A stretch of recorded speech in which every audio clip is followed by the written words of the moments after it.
Peace. Welcome to Module 2, where we will be talking about identifying limiting beliefs, negative thoughts, and thought patterns. So, let's go in because this one's very simple. And so, what are limiting beliefs and negative thought patterns? Is the question. And we're going to go with starting with limiting beliefs. Limiting beliefs are beliefs that we have about ourselves, others, the world, and everything that's going on in life. And most of the time, these beliefs or thoughts or ideas limit the possibility of growth or the possibility of another possibility. Hence limiting. And these limiting beliefs can create negative thought patterns. Hence negative thought patterns. And what a negative thought pattern is a thought that repetitively comes that, it's like a thought that you get consistently. A feeling or something that you get consistently. You know how certain people have like they ever feel like their depressing thoughts, they leave sometimes, but then they come back out of nowhere, and then they leave sometimes, and then they come back out of nowhere. And you're like, well, I thought I was good.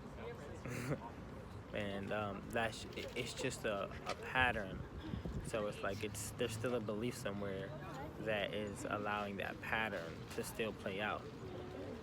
And sometimes we even overcome these beliefs, and the pattern is just it's not just gonna stop. It's gonna play out until it fades out, so to say, in the background. But yeah. And so I want to talk about how to identify these beliefs and thought patterns, because there's so many different ways to identify these beliefs and thought patterns. A lot of people, authentically or intuitively, that's the word, find their own way through their own self. Because, hypothetically speaking, you're navigating through your own mind like a GPS system. You gotta know which of your streets that you have, that your own programs that lead to other programs, certain beliefs lead to other thoughts, and certain thoughts lead to certain beliefs. So you gotta know yourself to be able to get through yourself sometimes. So how I identify negative thought beliefs and patterns is I meditate, honestly. I sit still.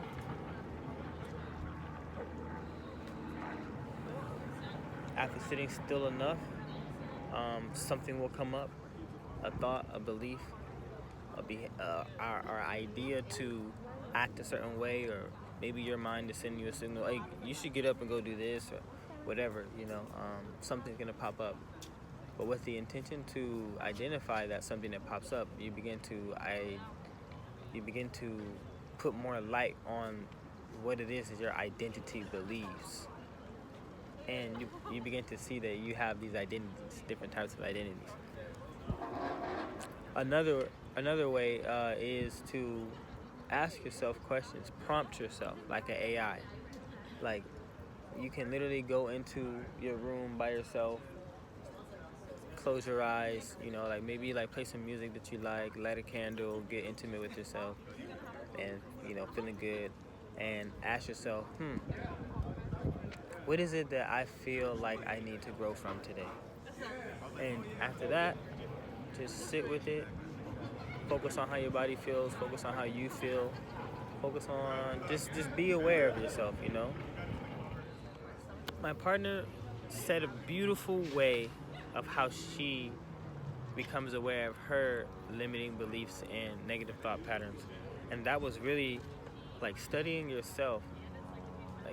In every moment, let's say if you notice that like she said, a person does something and you shut down after that, and or a person checks out while you're talking, right? And you notice that they're not listening, and then you feel not like then this person doesn't like you get triggered by them not listening to you, and then you might start to project that a person isn't listening to you in another situation that had nothing to do with that person, and then you realize that that was a trigger of yours, and then so maybe there's a belief within you that you build from your experience that you know what people don't listen to me, and so like it's just a program running in the background as you're like going. So like it's really good to just study your reactions and your triggers whenever you're looking to find these things. These limiting beliefs and negative thought patterns change the quality of our present moment all the time. Because one could say, well, you know, I have this belief and I have this negative thought, but I'm still living here with you, Jonix, and you have a positive thoughts and all these positive beliefs, but what's the difference? And the difference is the state of being that each thought and belief creates, the environment that each thought and belief creates, and the ability and the possibility that each thought and belief creates. So if you have a belief that God can come and save you only if you do this, then that will be your reality. Only if you do this. But if a person is like, yo, God is always giving to me or something, no matter what I do, that belief will then create the behaviors that support that, because then that belief will then create thoughts based off of that belief. See what I'm saying? So you can see easily how your beliefs create your behaviors. So it's very important that we be very mindful of our beliefs and make sure they're not limiting. And you know, remember, I gotta say, your negative thoughts come from your beliefs, and that is just very important. So we're gonna move on to module 3. I'm gonna be posting more about how these negative thought patterns and limiting beliefs affect our lives. Just remember that they change the quality of your vibration. It's all about the quality of living. Like if I'm sitting here and I'm meditating and I'm going through hell in my mind, and another person is sitting there and they're just present and they're peaceful, like which one would you rather be? And it simply is that. I'm gonna leave it there. Peace and love.